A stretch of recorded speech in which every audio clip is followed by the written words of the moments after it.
My fiancée cheated and said I'd never find someone like her. A year later, I'm dating a model who had a crush on me since high school. So, when going around Reddit the other day, I came across this post about a guy whose girlfriend was cheating on him and didn't care. She was absolutely honest about it, as if it were no big deal. It was insane, and it made me think about my ex-girlfriend. I haven't told many people about this incident, mostly because it's long and, well, it was unpleasant at the time. But after reading that post, I thought, what the heck, I might as well give it a chance. Keep in mind that this occurred approximately 2 years ago. I met my ex, let's call her Chloe, through a dating app. It wasn't one of those applications seeking a quick hookup. It was one of the more serious ones, with people reportedly hoping for a relationship. Anyway, at the time, I was 33 and she was 30. We matched, chatted, and there was an instant connection. It's difficult to explain, but we just understood each other. We shared the same sense of humor, interests, and could talk for hours without becoming bored. It was very refreshing. After a few weeks of online and phone conversations, I eventually invited her out on an actual date. I was a little nervous, to be honest, because she was so lovely. I mean, breathtakingly stunning. I am not suggesting I am a troll or anything. I think I'm a decent-looking guy, but she was clearly in a different league. I remember thinking at the time that I probably wouldn't be looking for anything serious with her because, girls like that usually have a lot of options. I did not want to have my heart broken. Being with someone who is overly attractive is a strange problem, I know, but it can provide its own set of challenges. Anyway, she agreed to the date, and we had a great time. It just validated everything I felt during our internet conversations. We started seeing each other more frequently after that, and it became formal very quickly. One thing that was continually on my mind was how much attention she received from other men. She would tell me about it occasionally, even when we were together. A guy would shamelessly hit on her in front of me, or she'd receive messages from guys via social media. At first, I wasn't concerned by it. I trusted her. I got the impression that she wasn't interested in anyone else and was truly interested in me. Stupid, I know, but that's how I felt at the moment. I was simply enjoying being with her, and I didn't want to be the jealous, insecure lover. Things were going great, really great, except for one tiny item that kept lingering in my mind. We were having one of those crazy late-night chats where you speak about random things, and the subject of hall passes came up. If you're not familiar with the term, it refers to a hypothetical situation in which you and your partner each got to choose one celebrity with whom you would be allowed to sleep, no questions asked. It's meant to be a jest, a bit of fun, but it can occasionally expose some underlying sentiments. Anyway, she brought it up, which struck me as weird. Usually, I'm the one who initiates such silly chats. She said her hall pass was Justin Timberlake, which is fair enough. He's a nice-looking guy. But then she said something that really resonated with me. She added, I don't think there are many celebrities who would say no to me, with a slight smirk, as if she was entirely serious. Now, I knew she was beautiful, I had always known that, but hearing her say it in that way simply rubbed me wrong. She seemed to be accepting that she could have pretty much any guy she wanted, which made me uneasy. It seemed out of character for her too. Despite her outward appearance, she had always been quite approachable. It just felt arrogant. It made me feel uneasy. I said nothing at the moment. I just laughed it off and we went on to the next issue. But the comment persisted in the back of my mind. I kept thinking about it throughout the next few days. The feeling vanished, and things returned to normal, but I never forgot about it.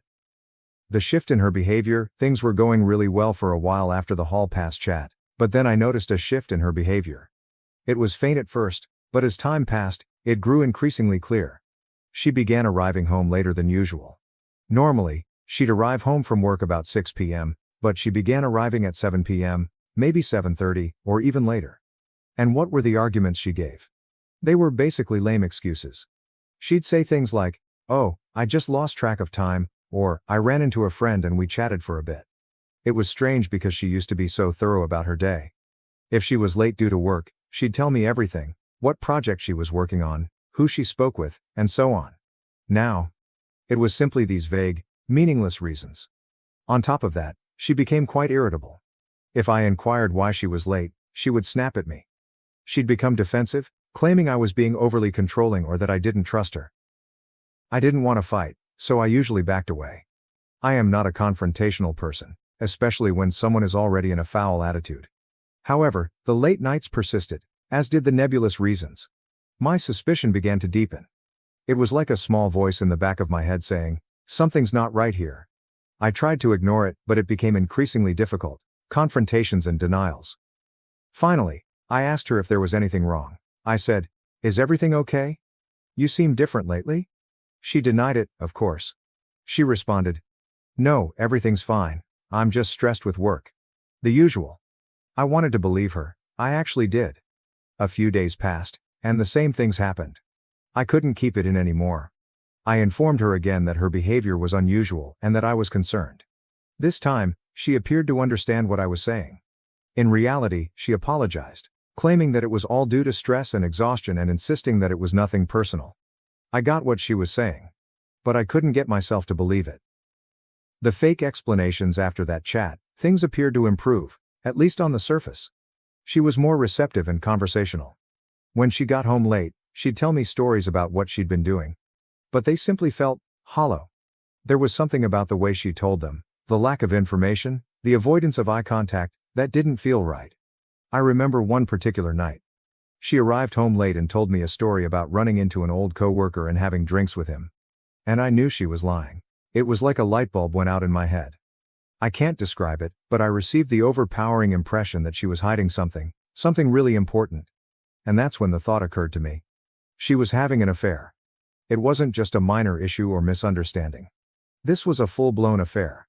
I knew I couldn't simply let it go. I couldn't pretend everything was fine.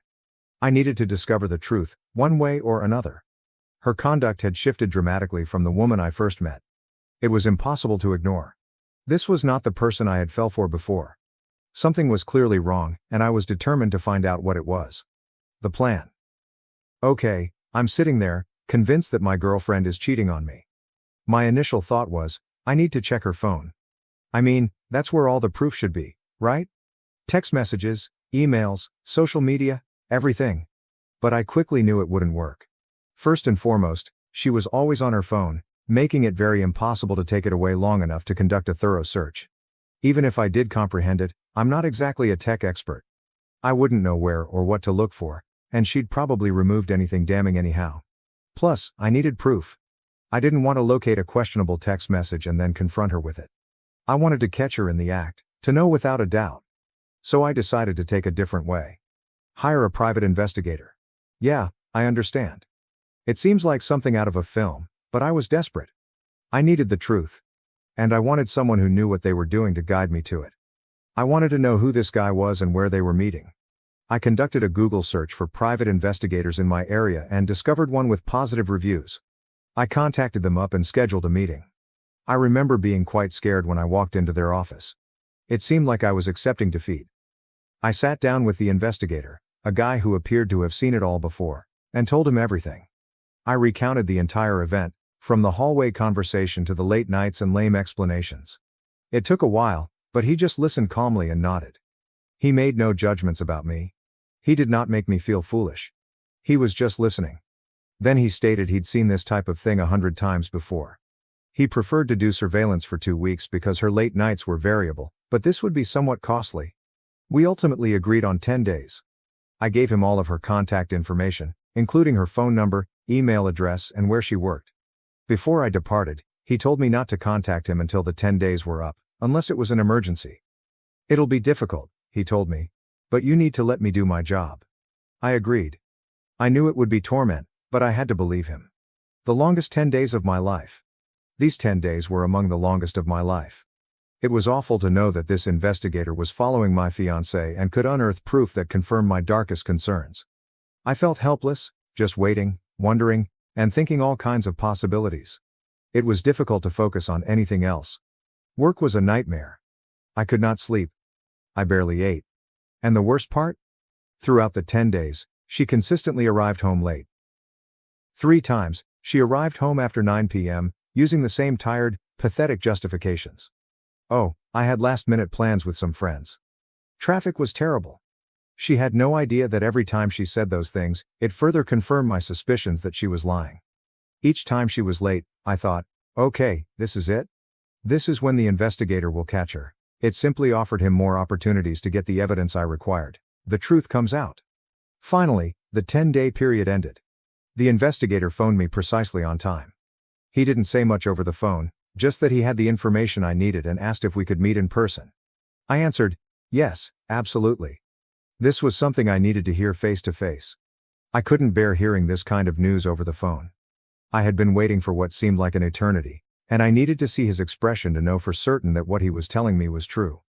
I drove to his office, my hands trembling on the steering wheel. I felt terrible to my stomach. When I stepped in, he was sitting with a manila envelope on the desk in front of him. He motioned for me to sit down. Then he asked if I wanted him to simply explain what he discovered or if I wanted to examine the contents of the package myself. I said I wanted to hear it from him first. I thought it would soften the blow a little. In my brain, I compared it to walking in on your partner cheating and having a moment to brace yourself before the gut punch. He took a big breath and replied, "Your suspicions were correct." Just like that. There's no avoiding the issue. There's no sugarcoating it. He informed me that he had followed her to an apartment building 3 times. She went in alone and left about 2 hours later, always with the same man. He had obtained the apartment number and the individual's name. Cody. Obviously, I'm changing the name. To be honest, my initial thought was that I wanted to find this Cody person, and let's just say I was not thinking peacefully. But then I realized this wasn't the point. The point was that my girlfriend, the lady I adored, had deceived me. That's what I needed to concentrate on. The investigator slid the envelope across the desk. I opened it. And there they were. Pictures. Photos of her and this Cody guy in front of the apartment building. Embracing, holding hands, kissing, in front of her car. Everything was there, in black and white. Unquestionable proof. I almost lost my mind. I almost broke down right there in his office.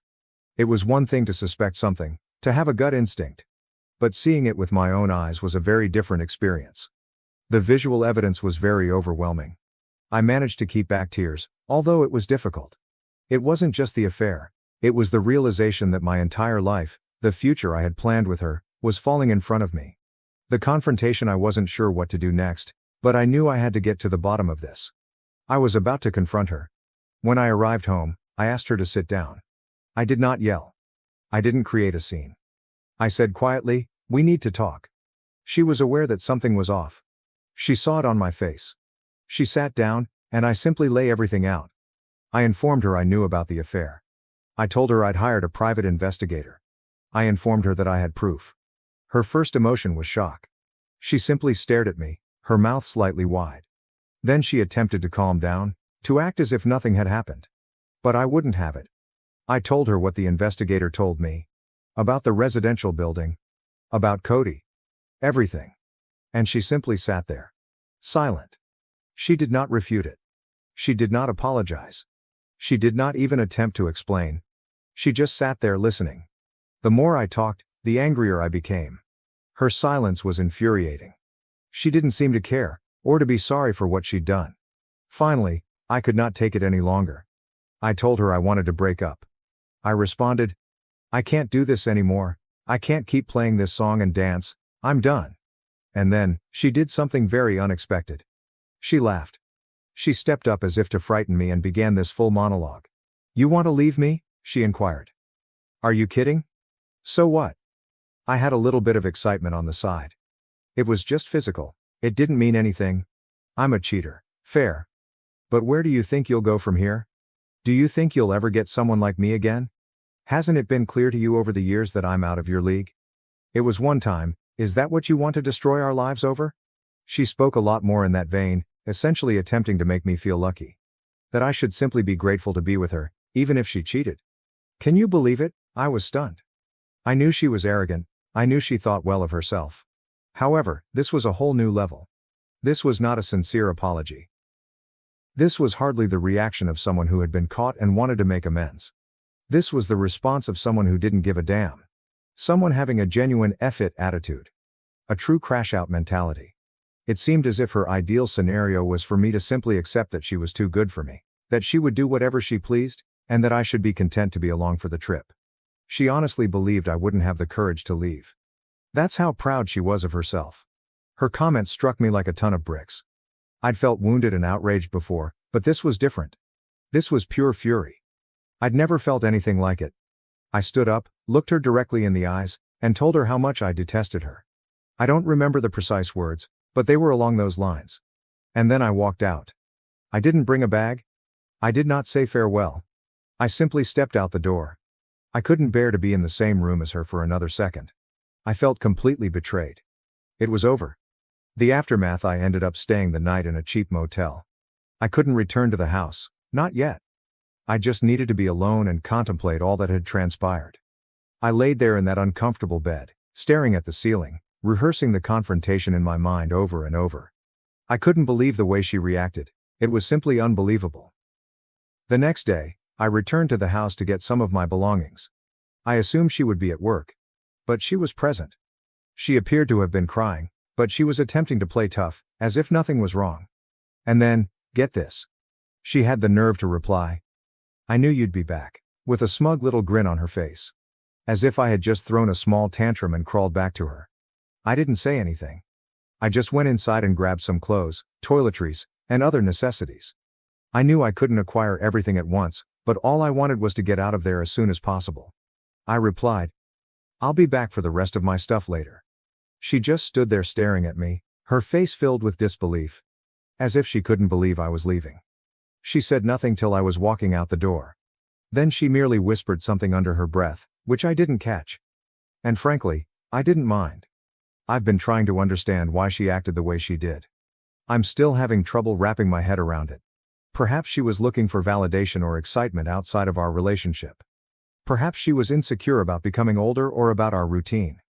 Perhaps she regarded me as a safe, dependable, cuddly husband, but also as someone who she considered beneath her. And perhaps because she had always felt that way, she did not consider the infidelity to be a huge problem. She'd already rationalized it in her mind. Of course, all of this is just me guessing, attempting to make sense of something that does not make sense. The aftermath.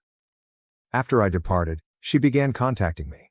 The first few messages were mocking and caustic, as if she thought the whole thing was a joke and that I would just run back to her. She definitely believed I was lying. That I would not go through with leaving, but, a few days later, I returned to the house with a friend to retrieve the remainder of my possessions. And she was shocked. She could not believe I was being serious. I believe it was the moment she realized it was truly over. One of her final texts to me read, "I hope you know you'll never find anyone like me again." Seriously? I blocked her after that. I couldn't take it anymore. It was simply too much. Moving on. Okay, let's skip ahead a bit. The whole breakup with Chloe was a shambles, and it took me a bit to get my bearings. But life continues, right? A few months later, I had my 15-year high school reunion. I wasn't sure whether I wanted to go, but a number of my friends persuaded me. It ended up being a great time. It was nice to see all the old faces and meet up with people I hadn't seen in years. Just a really upbeat, enjoyable vibe. And then, there was Veronica. Enter Veronica. Veronica attended my high school class. She was a tall, stunningly beautiful girl. We were cordial and took some classes together, but we were not particularly close. She was one of those girls who was just naturally cool, you know? After high school, she became a model, and a rather successful one at that. I had seen her in some magazines and internet advertisements. If you're into fashion, you may recognize her name. I hadn't spoken to her in at least 7 years, possibly more.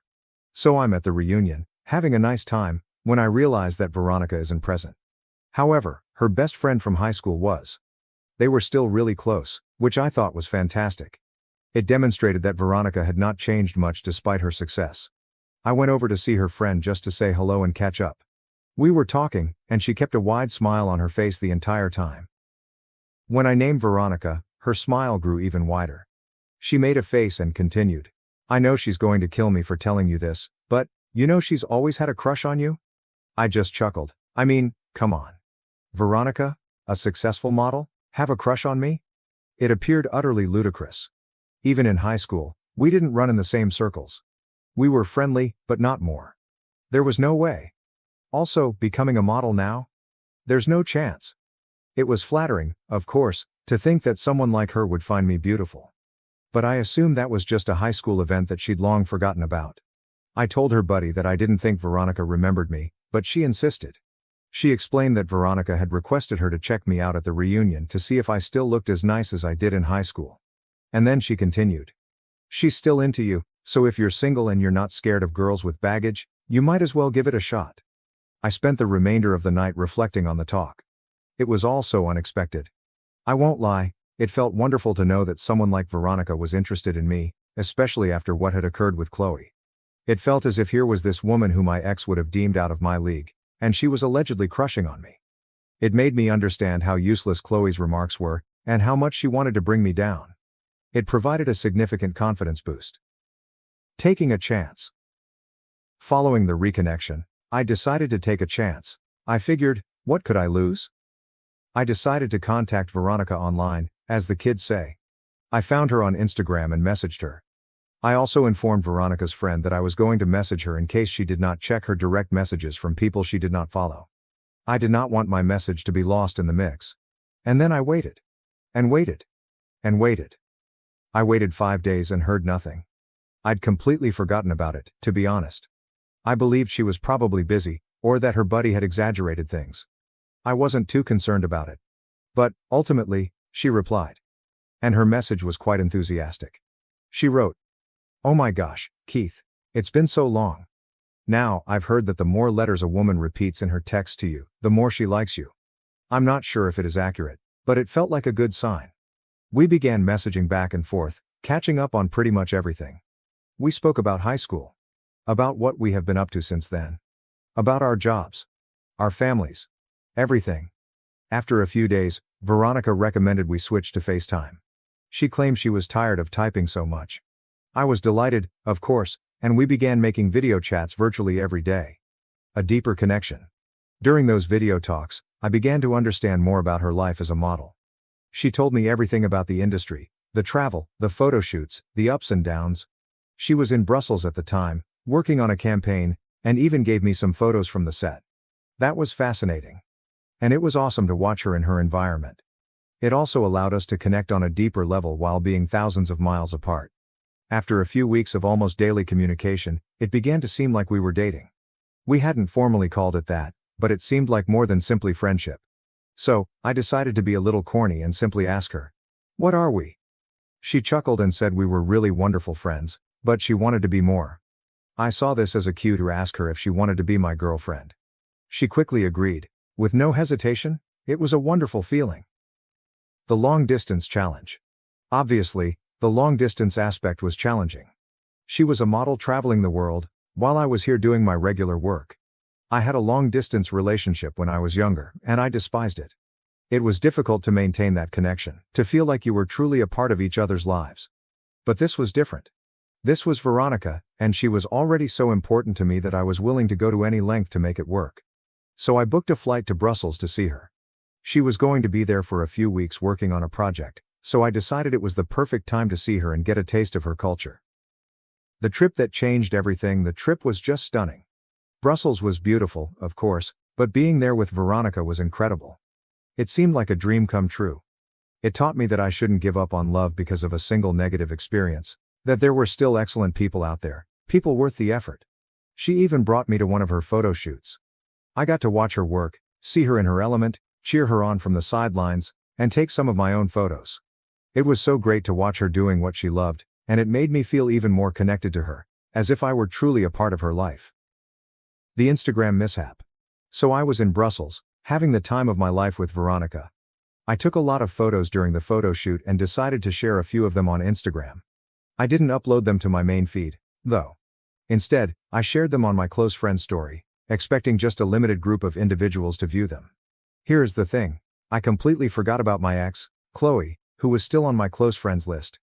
I rarely use Instagram, so I didn't think to block her there. I had blocked her everywhere else, but not Instagram. A big mistake. I received a message from her just a few hours after posting the photos. Remember, we hadn't spoken in almost a year by this point. The message stated, "Who's that? Why are you playing groupie?" A laughing emoji appears next. I quietly responded, "That's my girlfriend." I said nothing else. She did not respond right away. I could see the little typing sign emerge and disappear several times over the following 10 minutes, as if she was writing something, deleting it, and then writing something new. Finally, she only sent a snarky message. Sure. The final goodbye. That's when I decided to try it. I informed her that she didn't have to trust me. Then I said, "If you thought you were out of my league, then Veronica is out of this world." I also questioned her. "How's your man from back then doing?" I knew it would sting. She read the message, but did not respond. And then I blocked her on Instagram. I realize it was probably petty of me to say those things. But really? I believed she earned it. And I did not want her to have any further access to my life. Any more opportunities to get under my skin? Even yet, I'll admit that I was curious about her reaction. I'll admit it. Happy ever after? And that, my friends, concludes the story. It's been an exciting voyage, to say the least. But I can honestly tell that I am happier than I have ever been.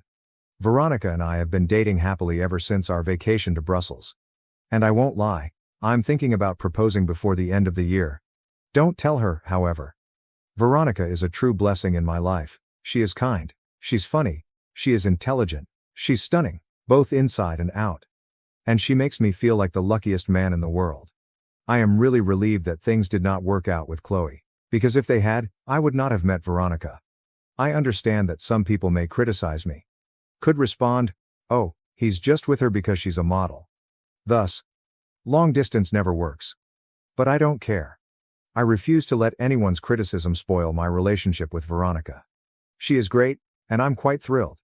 If things don't work out, you may come back here and tell me I told you so. But God knows, I don't see me penning another piece here.